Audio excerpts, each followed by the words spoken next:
Hi guys, my name is kazueeee and today I'm going to talk more about what happens after the K-pop audition. So I have many questions asking me what's going to happen after the K-pop auditions, will I get email, will I get any replies from JYP, and I would like to tell you guys what's going to happen if you go through the first round, what happens next, and when do you eventually go to Korea. So this is a follow-up of my JYP audition video, so a lot of you has been asking me a lot of questions, so I guess I just want to clarify this in this video. So as you guys know, I applied for JYP audition just like you guys, and then I did receive an email, and then the email is to actually clarify that the evaluation has been completed. And that doesn't mean that I'm in JYP audition, it just means that my evaluation is completed. And if they really want me, they will actually send a follow-up email saying that they would like you to move on to the next round, and they would like you to do other like songs and dance. Like for the audition, right, you can't just sing or dance only. You need to send both, even if you're not good at one of them. Just try your best and just try to come out with something that shows off your vocal, shows off your dance ability, because we all have different abilities, and I cannot guide you guys on what kind of song or what kind of dance that you should pick, because there's no right answer. If you have a soft vocal, go for something that shows the gentleness of your voice. If you have a very powerhouse vocal, go for a powerhouse song that shows the amazingness of your voice. One thing to note that for guys, right, because you're gonna eventually audition for a guy group, it's not that good if you actually do a female dance. So unless it's really strong and powerful, then I wouldn't really suggest you to do like really sexy, cute dances for girl groups. Another question that I get is that must I sing in Korean? So I would like to say that singing in Korean is a plus, but if you sing it in English or other kind of languages, it's okay. The best combination would be English with a little bit of Korean, but I feel that if you can't speak Korean, it's fine. You can just sing whatever language that you know. Most importantly, it's not really about the language that you are singing, it's more about your vocal ability that shows on the camera. So regardless of what song you choose, the most important part is whether you can hit that note, you can express yourself, you can actually convey the message in the song to the one that is listening. That's more important than the language that you choose. So there are so many questions where people ask me like, I'm too young, I'm 12, I'm 14, what should I do? Should I give up? So I would like to say that of course, if you're under 14 and if you do not have your parents' consent, I don't suggest that you go for this, because you know that once everything happens, and if you're under 18, you can't really go to a country and sign things on your own.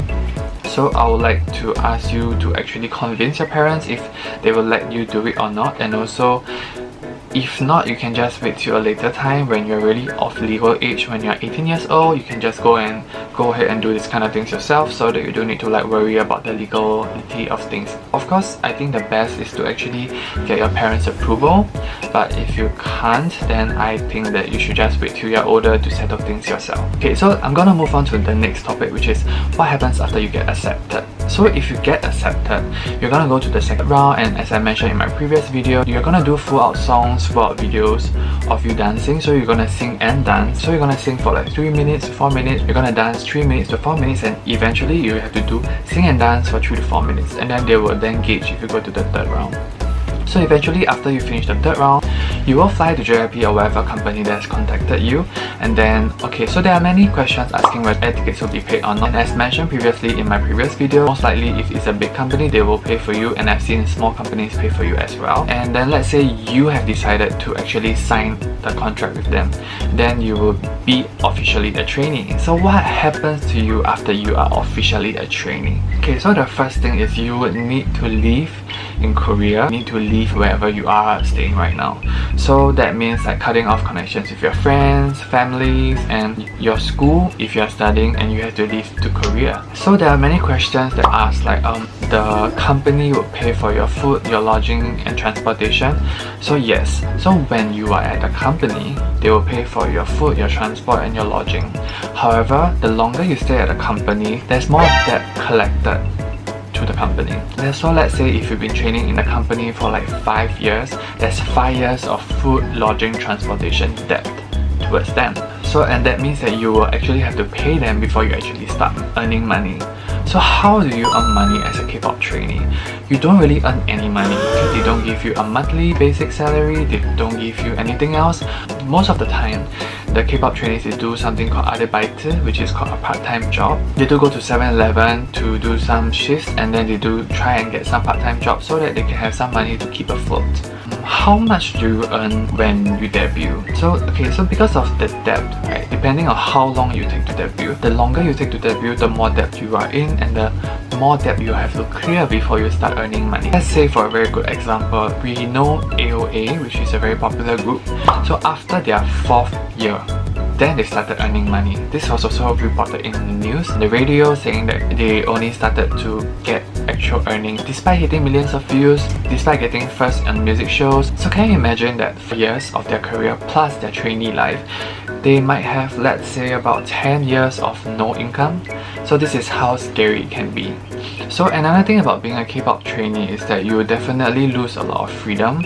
Once you're assigned to the company, you may not be able to use your phone, you may not be able to update your social media, you may not be able to contact your family and friends, or maybe you only have selected time slots every day, like half an hour to 1 hour to contact your family and friends, or once a week. You may not be able to meet other people freely, you may not be able to travel. So there are many things that are very restricted once you become a K-pop trainee, because they have no idea when you actually become famous or become really successful. They cannot let you do whatever you want, and they have to kind of restrict you to do things in their way. And also, there are some K-pop trainees that do get advertisement, they do appear in music videos, and what happened to these people? So there are cases whereby K-pop trainees are so popular to the point that they get a lot of CF, which is like commercials, and then they also get like advertisements, they get sponsorships, and then they might be able to clear off the debt before they debut, and they might be able to start earning, and that's only if you're really successful. So sometimes it's better to be a solo artist compared to a group, because eventually if you are in a group, the earnings divided by 6 or 7 depending on the number of members you have, and then the amount that you get back after clearing the debt is really miserable. Unless you're a very popular group like BTS or like Blackpink, if you have hit that level whereby you get yearly sponsorship of like phones, food, or other kinds of sponsorship, then you get like really a lot of like cash when in return. So most K-pop idols do not really earn as much as you guys think. Maybe a rookie that